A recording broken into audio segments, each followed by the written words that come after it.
오늘 데살로니가 후서 1장 읽고 왔죠? 자, 오늘은 데살로니가 후서 1장의 말씀 함께 알아보도록 하겠습니다. 기도하고 함께 말씀 듣겠습니다. 하나님 감사합니다. 저희들 헤어져 있는 동안도 각자의 삶 속에서 저희들의 삶을 인도해 주시다가 오늘 이 시간, 이 장소, 이 시간을 기억하게 해주시고 오늘 또 데살로니가 후서 1장의 말씀 함께 말씀을 읽고 느낀 점 나눌 수 있게 해주셔서 감사합니다.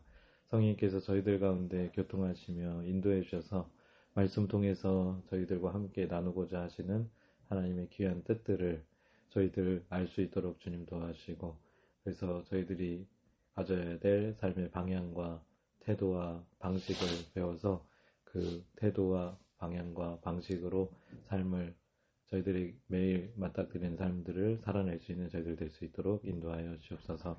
함께하지 못한 친구들에게도 동일한 은혜와 인도하심으로 함께해 주시고 인도해 주실 줄 믿고 감사드리며 예수님의 이름으로 기도드렸습니다. 아멘. 네, 오늘부터는 데살로니가 후서의 말씀을 함께 나누도록 하겠습니다. 데살로니가 후서는 어떤 배경에서 쓰여졌냐면은 주님의 날이 이미 왔다. 주님의 날이라는 건 이제 재림이죠. 주님의 날이 이미 왔다는 식의 잘못된 가르침 때문에 불안해하는 성도들을 위로하고 바로잡기 위해 기록된 편지라고 합니다. 우리가 데살로니가 전서에서는 우리 주님께서 너희들 지금 많이 힘들지? 그런데 예수님께서 오시면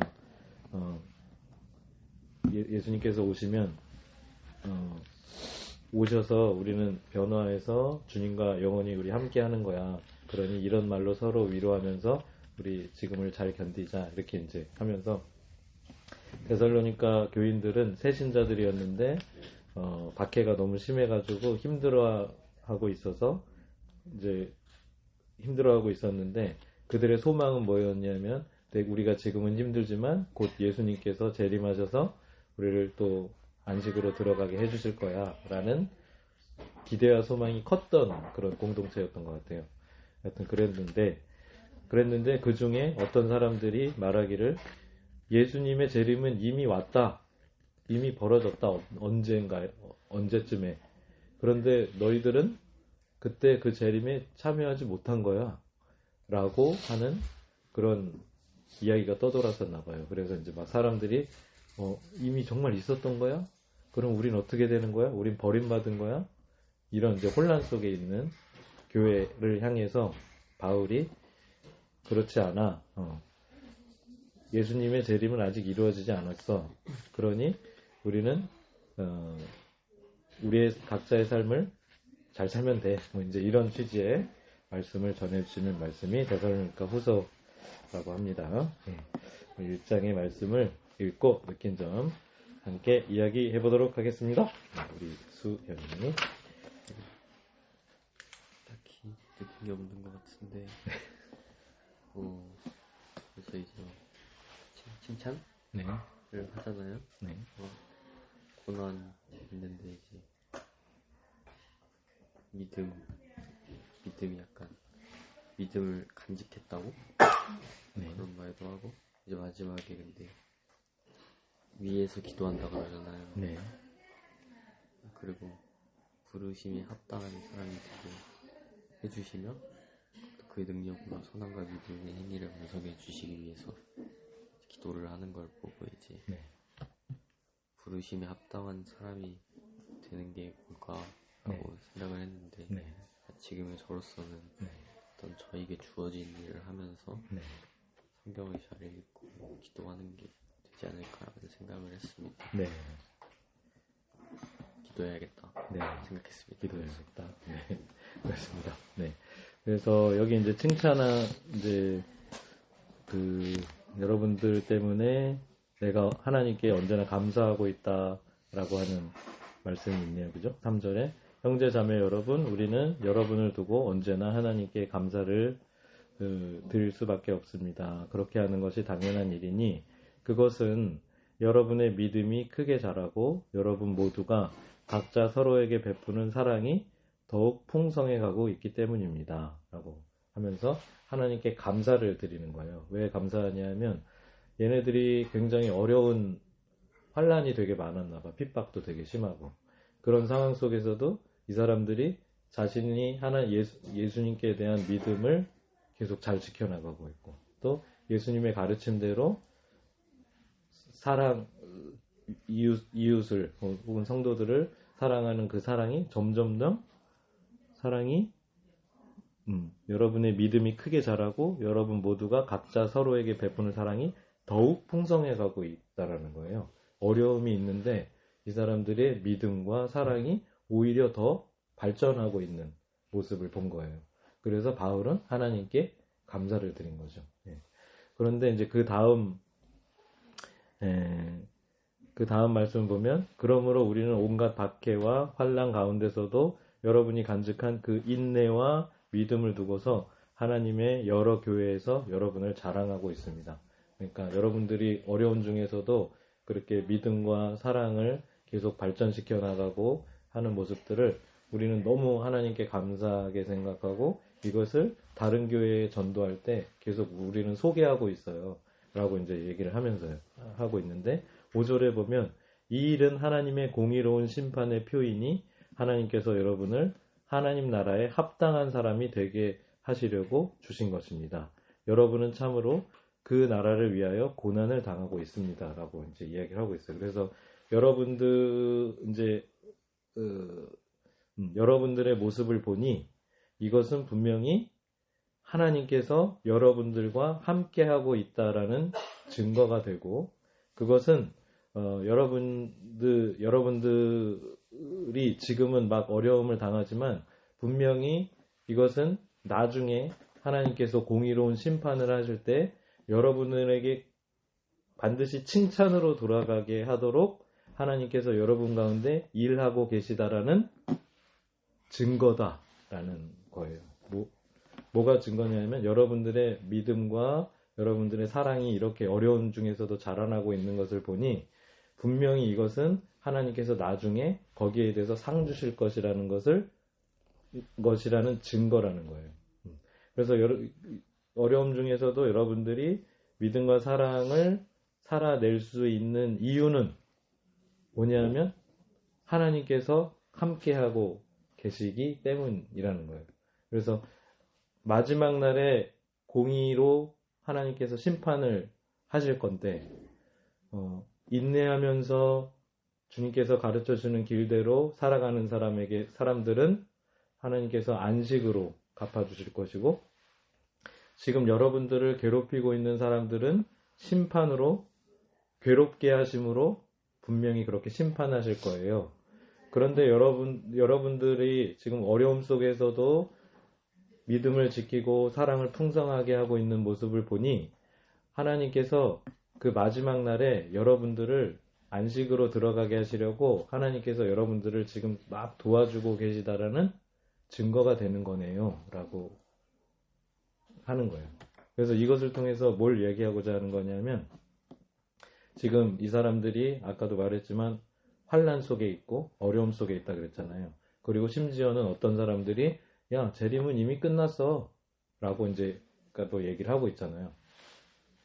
그렇게 혼란스러운 그런 혼란스러운 상황에서는 사람들이 어떻게 생각하냐면, 내가 지금 제대로 하고 있는 거야? 내가 갈 길을 제대로 가고 있는 거야?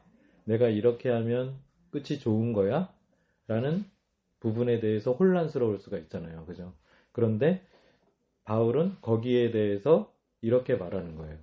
여러분들의 삶을 보니 여러분들의 삶은 하나님께서 지금 함께하고 계세요. 왜냐하면 하나님께서 함께 하시지 않는다면 여러분은 환란 속에서 그냥 실패해서 넘어졌을 텐데, 여러분들은 지금 어떻냐면 환란 속에서도 여러분의 사랑이 풍성해지고 있고 여러분의 믿음이 더욱더 강해지고 있어요. 이것은 하나님의 도우심으로만 될 수 있는 것인데 여러분들에겐 그런 현상들이 지금 일어나고 있는 거예요. 그것을 보니 하나님께서 여러분들을 돕고 계시다라는 겁니다. 그래서 이 돕고 계시다라는 표예요. 그게 사인이에요. 그렇기 때문에 그 결과적으로 하고자 하는 얘기는 뭐야? 그러므로 여러분들은 지금 잘하고 있는 거예요. 여러분들의 갈 길을 잘 가고 있는 거예요. 이렇게 얘기하는 거예요. 그 다음에 이제 5절에 뭐라고 말하냐면 여러분은 참으로 그 나라를 위하여 고난을 당하고 있습니다. 라고 얘기를 하고 있는 거예요. 그건 뭐냐면 이 땅 위의 질서는 어떻게 움직이냐면 공중권세 잡은 자에 의해서 이 땅의 질서가 성립돼 있다는 거예요. 예. 여러분들도 세상에 나가서 보면 알겠지만 혹은 여러분들이 학교에 가가지고 배울 때 그죠? 하나님이 살아계시다. 하나님 말씀대로 살자. 이렇게 세상 공교육기관에서 그렇게 교육을 하나요? 예를 들어 뭐 신학교나 이런 쪽이 아니라면 그렇게 교육하지 않잖아요. 그죠? 과학 시간에도 진화에 대해서 이야기를 하고 하나님이라는 존재는 없어요. 하나님이라는 존재는 없고 그냥 다 세상에 이제 흔히 말하는 이제 이렇게 보이는 것에 의해서 증거된 이렇게 밝혀진 것을 과학이라는 이름으로 이렇게 요거는 이제 우리가 딱 봐도 우리 이성으로 이해할 수 있는 부분이니까 요것만을 사실이라고 하자라고 하나님을 제외한 상황에서 움직여가는 질서 속에 있는 이 세상이란 말이죠. 네. 그런데 그 사람들이 인정하는 건 뭐냐면 거꾸로 인간의 욕망이랄지 인간의 뭐 그런 인간의 몸을 갖고 있는 사람들이 본연에서 어떤 욕망이나 이런 것들을 인정해주는 어떤 그런 질서들, 약육 강식의 질서들 이런 것들은 또 인정해주는 그런 질서 속에서 살아가고 있는데 우리는 어떤 사람들이냐면 그런 질서 속에서 누구의 어떤 질서로 살아가는 사람이냐면 하나님의 질서로 살아가는 사람인 거예요. 하나님께서 가르쳐 주신 삶의 방향으로 살아가고 있는 거죠. 그것이 큰 방향으로 보면 예수님께 대한 믿음, 그리고 이웃에 대한 사랑, 그것은 하나님의 통치를 받는 사람들이 살아가는 질서로 살아가고 있다는 거예요. 그래서 그것을 따라가다 보면 어떻게 되냐면 세상은 이렇게 흘러가고 있는데 우리는 이렇게 가는 게 될 수가 있다는 거예요. 그렇기 때문에 여기에는 뭐가 저항이 따르는 거죠. 그죠? 그게 고난이에요. 예. 그래서 여러분 이제 5절에 보면 여러분은 참으로 그 나라를 위하여 고난을 당하고 있습니다.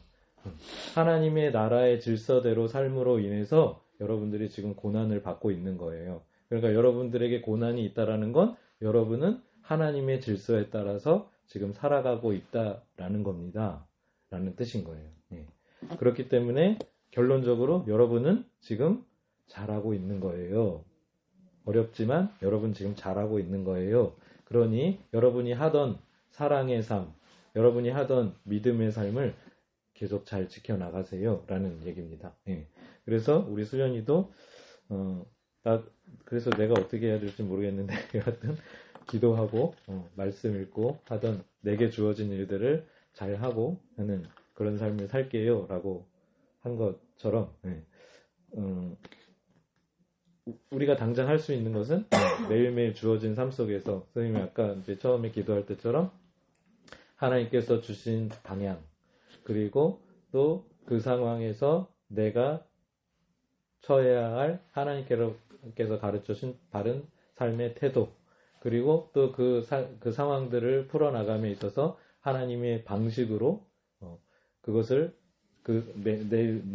매일매일 나에게 맞닥뜨리는 상황들을 그렇게 풀어나가는 삶을 살면 세상의 풍조에 쓸려 내려가는 것이 아니라 하나님의 질서대로 이렇게 반대로 이렇게 끌고 가는 삶을 살 수 있게 된다라는 것이죠. 그렇기 때문에 우리 수연이가 이야기한 대로 기도하고 말씀 읽는 그런 삶을 살면 하나님께서 이끌어지는 하나님의 질서대로 여기 5절의 비유에 의하면 여러분은 참으로 그 나라를 위하여 고난을 당하고 있습니다. 라고 얘기한 것처럼 하나님의 나라를 위하여 삶을 살아내는 삶이 되는 것이 되겠습니다.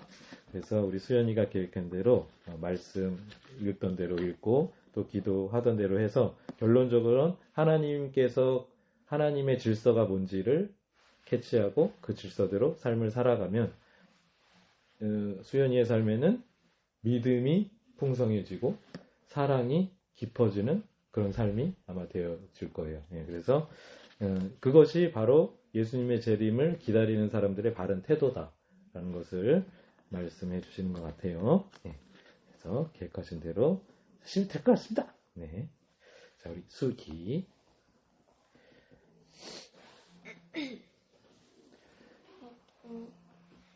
어려움이 있다고 하더라도 주님을 바라보고 항상 하나님이 함께 하신다는 걸 기억하면서 하나님께서 보내시는 신호를 깨닫고 네네. 포기하지 않고 네. 상황을 이겨내서 승리하는 사람이 되어야겠다. 네, 그렇습니다. 네. 방금 선생님이 이제 말한 어떤 그런 취지랑 비슷하네요. 그죠? 우리가 이제 수연이가 얘기한 것처럼 말씀을 읽고 기도를 하고 하는 부분은 하나님께서 주시는 신호를 받는 부분이고 또 그 신호와 나를 맞춰가는 과정이 이제 기도라고 이야기했죠. 그렇게 해서 여기 이야기한 것처럼 하나님의 질서, 하나님의 나라를 위해서 고난을 당하고 있다. 고난을 당하는 삶을 사는 그런 삶을 살면 될 것 같습니다. 예, 그래서 여기서 고난이라고 표현했지만 하나님의 나라의 삶의 방식대로 삶을 살아가는 삶 앞에 오는 저항들 그런 것들을 고난이라고 할 수 있겠죠. 그러니까 그것이 이제 세상 속에서는 쉽지 않은데 그것을 거슬러서 이제 살아가는 삶이 우리 하나님 믿는 사람들의 삶인 거예요. 그래서 그것을 나중에 하나님께서 보시고 칭찬하시겠죠.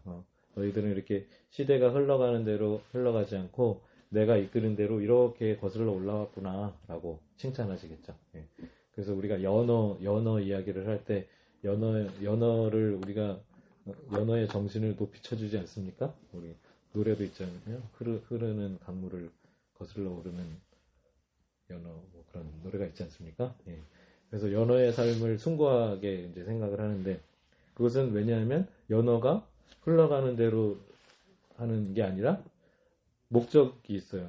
고향에 다시 돌아가서 거기서 알을 낳을 거야 라는 숭고한 걸 가지고 그 물을 거슬러 가지고 자기 있던 고향으로 이렇게 오잖아요. 그죠? 그 태도, 예. 그 태도에 우리는 이제 박수를 치는 거거든요. 그래서 우리가 실패할 수는 있지만 예를 들어서 연어가 이렇게 가다가 도저히 이제 힘이 붙여가지고 이렇게 쓸려가더라도 만약에 그렇게 쓸려가서 그 아이가 다시 뭐 도전을 예를 들어서 죽어버렸어. 거기서 여기까지 오지는 못했지만 중간에 죽어버렸어. 그렇더라도 우리는 그 연어에게 박수를 보내는 거죠. 끝까지 죽음의 그 순간까지 그 방향을 잃지 않았구나라는 것이죠. 그러니까 우리가 박수를 보내는 부분은 어떤 결과를 냈구나 여기에 박수를 보낸다기보다는 바른 방향을 가지고 끝까지 걸러 가려고 하는 그 태도, 그 방향 거기에 대해서 박수를 보내는 거거든요. 그렇기 때문에 우리에게 중요한 것은 우리가 바라보는 방향이 어디냐, 우리가 뭘 하려고 하는 거냐라는 부분일 거예요. 그래서 우리가 만약에 목적하고자 하는 바를 실패했어도 하나님께서는 거기에 대해서 박수를 쳐주신다는 거죠. 예를 들어서 어떤 선교사가 어떤 오지에 가가지고 하나님 말씀 전해야지 그러면서 막 절벽을 기어 올라가지고 이제 예를 들어 원주민들을 딱 만났어. 그래가지고 예수님 이렇게 하려고 했는데 화살이 날아와서 픽 맞아가지고 픽 죽었다고 하더라도 하나님께서는 박수를 쳐주시는 거예요. 아이고 고생했다. 그러고 그 다음 사람이 가서 예수까지 팍 죽었어. 그래도 하나님은 박수를 쳐주시는 거죠. 결과를 보시는 게 아니라 그 사람이 뭘 하려고 했는지, 어떤 방향으로 하려고 했는지 그거를 보시는 겁니다. 그렇기 때문에 우리에게도 중요한 것은 뭘 하려고 하려는지, 어떤 방향으로 가려고 하는지 그것이 중요한 것 같습니다. 그래서 수희도 보내주시는 신호를 잘 따라서 그 길을 가면 될 것 같습니다. 네. 우리 예은이. 저는 3절 말씀을 읽고 네. 이제 믿음은 한 번 생기고 끝나는 게 아니라 네. 계속 커지고 자라가야 된다는 것과 또 신앙생활을 하면서 단순히 예배만 드리는 게 아니라 네. 기도도 드리고 말씀도 읽고 또 주변 사람들을 이해하고 사랑하려는 마음까지 계속 성장해야 된다고 생각을 했는데 네. 이게 주변 사람들을 사랑하는 게 엄청 쉽지는 네. 않더라고요. 그래서 네. 이 말씀을 읽으면서 조금 반성을 하기도 했고 네. 또 계속 주변 사람들을 사랑하고 이해하고 그 사람들을 위해서 기도하는 그런 마음을 계속 먹고 가져야겠다고 네. 느꼈어요. 네, 그렇습니다. 네. 이것이 방금 선생님이 말한 그 방향인 거죠. 예. 그래서 믿음이 자라나는 방향으로 내가 애쓰는 거고, 주위 사람들을 사랑하려고 하는 방향으로 내가 애쓰고 있는 것이죠. 예. 그래서,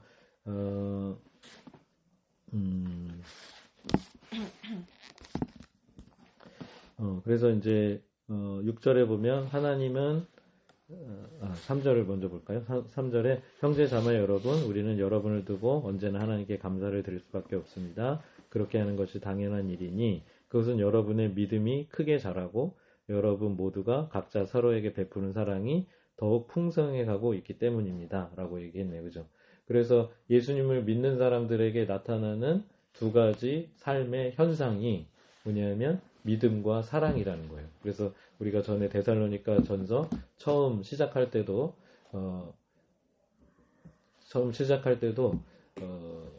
바울이 너네들 정말 잘하고 있어.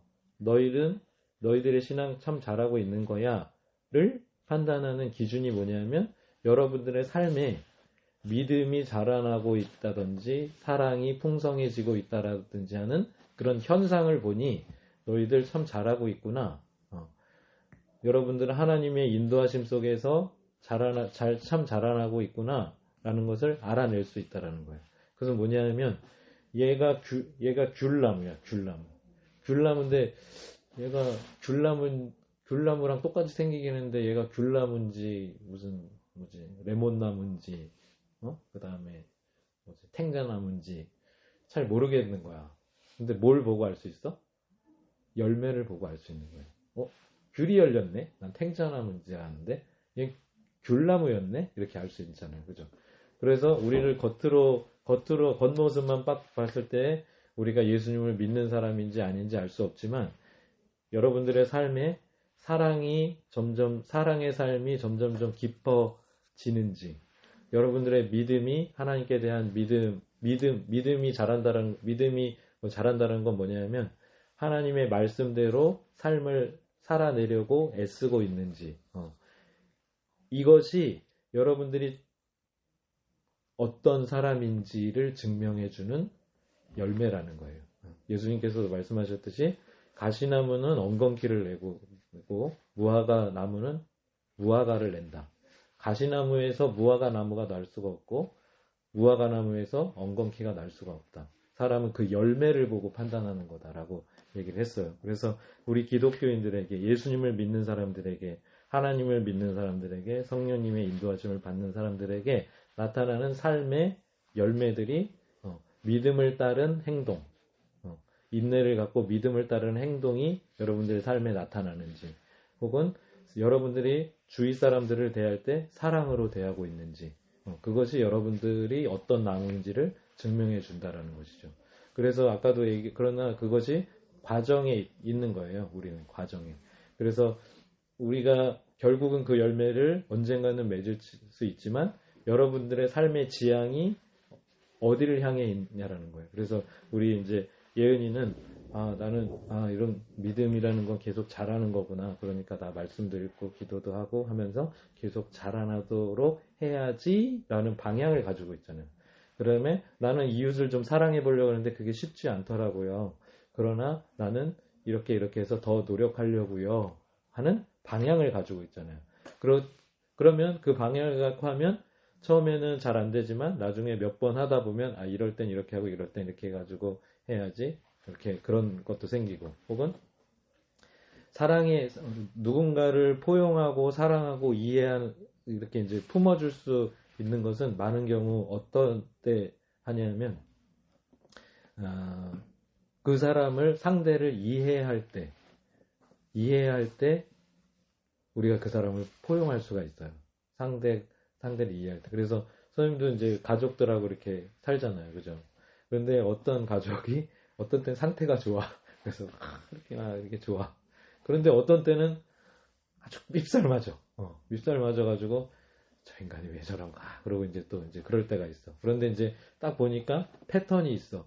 저 사람이 마음에 여유가 없을 때는 저렇게 밉살 맞은 행동을 하고 또 마음에 여유가 있으면 또 저렇게 이쁜 모습을 또 보이네? 라는 패턴을 이해하게 되는 거예요. 그 사람의. 그러면 그래서 저 사람은 예를 들어서 저 사람이 존재 자체가 나쁘다 좋다가 아니고 저 사람은 이렇게 막 쫓기고 있거나 마음에 여유가 없을 때는 이렇게 좀 이렇게 승질을 내는 그런 정도의 지금 마음의 풍경이고 그렇지 않을 때는 또 여유롭게 자기가 에너지가 있을 때는 다른 사람에게 또 친절하게 해주는 사람이구나 라고 이제 이해를 하는 거죠. 패턴을 보고. 그러면 나중에는 막 이렇게 밉살 맞은 행동을 하면 그러면 얘가 좀 뭔가에 쫓기고 있구나. 마음의 여유가 없구나.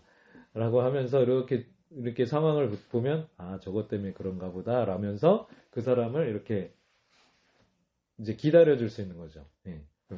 그래서 누군가를 하여튼 누군가를 이제 사랑하는 부분은 하여튼 누군가를 이렇게 이해할 때 그렇게 하는 것 같더라고요. 그래서 사람이 우리 누군가를 좋아하기도 하고 누군가를 뭐 싫어하기도 하고 하는데 중요한 건 뭐냐면 그 사람의 밉살 맞은 행동을 이렇게 하잖아요. 밉살 맞은 행동을 하는 거는 그 사람이 그렇게 밉살 맞은 행동을 할 수밖에 없는 마음의 상태이기 때문에 그런 거예요. 네. 그 사람이 어떤 마음의 상태가 그렇지 않으면 또 이렇게 여유롭게 할 수가 있거든요. 그러니까 아무튼 그래서 그 사람의 마음의 풍경이 어떠냐에 따라 가지고 사람들이 이제 그렇게 행동을 한다는 거예요. 그래서 그 사람이 밉살 맞은 행동을 하는 거는 그 사람이 그렇게 밉살 맞은 행동을 할 수밖에 없는 마음의 상태이기 때문에 그래요. 그렇기 때문에 그런 것들을 우리가 이해한다면 저 사람은 저런 쪽에서 스트레스를 많이 받고 저런 상황에서는 이렇게 반응하는 사람이구나 라는 것들을 그렇게 좀 한 발 떨어져 가지고 그렇게 이제 객관적으로 생각하면 그 사람이 나에게 당장 어떤 반응하는 그 말 때문에 내가 상처를 받고 저 새끼 나쁜 새끼야 그러면서 그냥 해서 쳐버리는 게 아니라기보다는 어쨌든 우리가 이제 사랑의 마음을 품고 누군가를 이렇게 자꾸 품어내야 되잖아요. 그죠? 그런 것들을 봤을 때 쟤는 그러니까 한 발 떨어져 가지고 쟤는 저런 상황에서 저렇게 반응하는 아이로구나.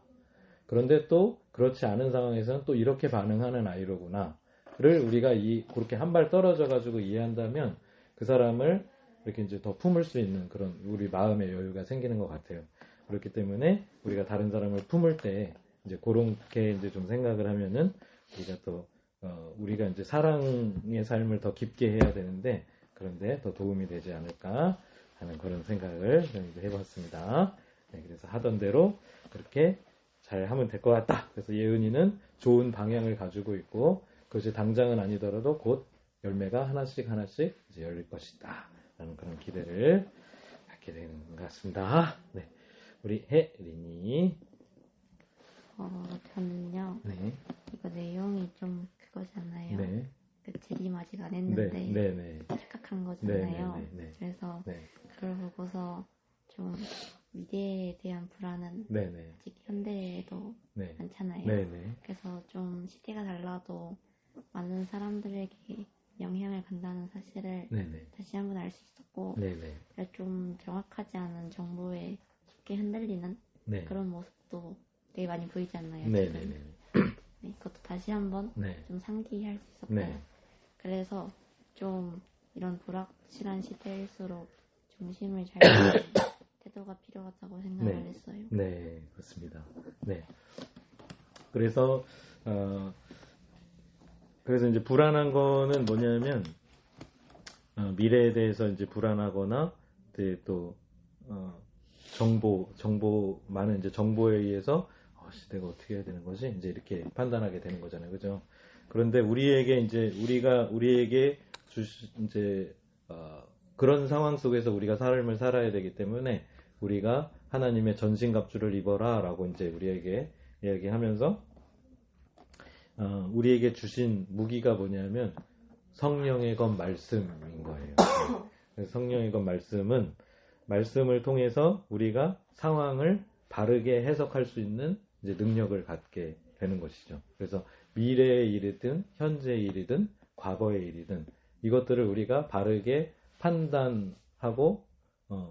판단함으로써 바른 방향을 잡고 그래서 거기 방향에 맞는 바른 태도를 정하고 또 그 바른 태도 안에서 바른 방식으로 삶을 살아가는 것이 우리가 이제 해야 될 일이라고 이야기를 했는데 거기에 있어서 말씀이 되게 중요한 거예요. 그래서 우리가 이제 말씀을 읽음으로써 유익한 점은 뭐냐면 하나님은 이런 분이시구나. 그리고 하나님께서는 이 방향으로 우리를 가라고 하시는구나. 그리고 또 사람은 이런 존재로구나. 그래서 사람은 이렇게 반응할 수 있구나. 그리고 예를 들어서 재림에 대한 부분도 성경은 재림에 대해서 이렇게 지금 말씀을 하고 계시구나. 그렇기 때문에 대충 이렇게 되겠구나.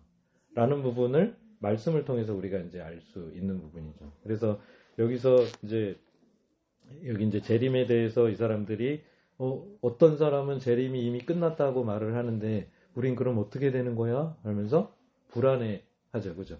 이 사람은 불안해하는데 사도 바울은 거꾸로 그 불안해하는 사람들에게 얘들아 재림은 아직 임하지 않았어.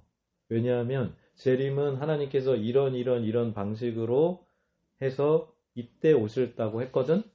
그런데 그 사람들이 말하는 논리는 이러하기 때문에 그거는 그 상황에 맞지 않아. 그렇기 때문에 재림은 아직 온 게 아니야. 그러니 지금 너희들이 해야 할 일은 재림이 어떻게 돼가지고 어쨌든 간에 재림이 오건 안 오건 너희들이 지금 해야 할 일은 이런 태도로 이런 방식으로 이런 방향으로 여러분들에게 주어진 삶을 쭉 잘 살면 되는 거야 라고 권면해주고 있잖아요. 그죠? 그런데 그 바울은 어떤 기준으로 그것을 했냐면 다 바로 말씀의 기준으로 지금 상황들을 그렇게 해석하고 다른 사람들에게 그렇게 하세요 라고 이제 이야기를 해준 거죠. 그렇기 때문에 바울은 이렇게 흔들리지 않았는데 이 사람들은 이제 막 혼돈스러웠던 것이죠. 그렇기 때문에 바울은 바울의 기준으로 그렇지 않아. 너희들 잘하고 있어. 바른 방향으로 가고 있어 라고 얘기하는 거죠. 그렇기 때문에 우리가 혼돈과 불안과 이런 속에서도 우리를 잡아줄 수 있는 기준이 바로 하나님의 말씀이라는 거예요. 그렇기 때문에 우리가 이제 하나님의 말씀 속에서 그런 이해를 한다면 다른 사람이 와가지고 이렇게 이상한 얘기를 한다 그러도 아닌데 내가 알고 있는 건 이 방향인데 하면서 이제 흔들리지 않을 수 있는 거죠. 우리를 이제 혼미하게 하는 어떤 그런 이제 풍조 속에서 우리가 살아가고 있는데 우리를 혼미하게 하는 그런 풍조 속에서 우리가 방향을 지키고 잘 살아갈 수 있는 어떤 유일한 길은 이제 어떤 말씀에 있다. 선생님이 해주고 싶은 말은 뭐냐면 여러분들이 이제 말씀을 대할 때 이렇게 예를 들어서 지금 같은 단계에서는 예를 들어 말씀을 읽고 기도를 하라고 하니까 예를 들어서 나 오늘 말씀 1장 읽어야지 혹은 말씀 2장 읽어야지 이렇게 해서 말씀 읽고 읽었다 그리고 끝. 나 이제 읽긴 읽었으니까 나 이제 했어. 이렇게 끝내는 경우도 있고 기도하라니까 이제 기도하고 기도하는 대로 해서 기도했어. 그래서 끝 이제 이렇게 되는 경우도 있거든요. 근데 그거는 굉장히 좋은 습관이에요. 왜냐하면 여러분들의 몸은 그거 하고 싶지 않은데 여러분들은 여러분들의 의지로 그걸 하고 있는 거거든요. 그래서 그건 좋은 습관인데 근데 그것이 거기서 이제 그치면은 이제 그칠 수도 있는데 그러게 하다 보면 이제 더 깊어질 수도 있는데 선생님이 제안하는 거는 그렇게 시도를 해봐라. 시도를 하면 선생님이 뭐 고등학교 때 어쨌든 그때 이렇게 느낀 점을 이렇게 쓰잖아요.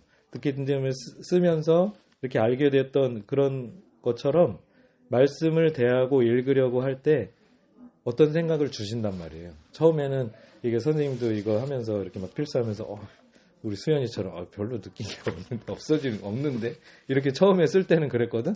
근데 이렇게 더 이렇게 들어가서 한 글자 한 글자 하니까 또 이렇게 뚱뚱 떠오르는 게 있더라고. 선생님이 그때 의문을 가졌다던가 그런 것들을 하면서 다시 이렇게 정리하게 되고 해서 그래서 그렇구나라는 어떤 새로운 깨달음을 알게 되고 그렇더라고요. 그래서 선생님 제안하는 건 뭐냐면 말씀을 읽을 때 첫 번째는 선생님은 이렇게 하거든. 예를 들어서 먼저 필사를 해. 이렇게 필사를 노트에다 하는데 1절, 2절, 3절, 4절 이렇게 해. 그 다음에 한 3칸 정도씩 공간을 만들어놔. 3칸 공간을 만들어 놓고 이렇게 줄치면서 읽는구나. 바울, 실레온, 디노. 세 사람이 하나님 우리 아버지와 그리스도 예수 안에는 데살로니가 교회. 세 사람이 데살로니가 교회에게 편지를 하는 거구나. 이렇게 이제 머릿속에 넣고 그 다음에 이 사람이 이제 뭐 감사하는데 뭘 감사하는지 평화와 은혜가 있기를 바라는구나. 은혜가 뭐고 평화가 뭐지? 왜 이 사람들이 평화 얘기했지? 이러면서 그런 거 막 쓰는 거예요. 그다 느낀 점을 이렇게 뿅뿅뿅 써.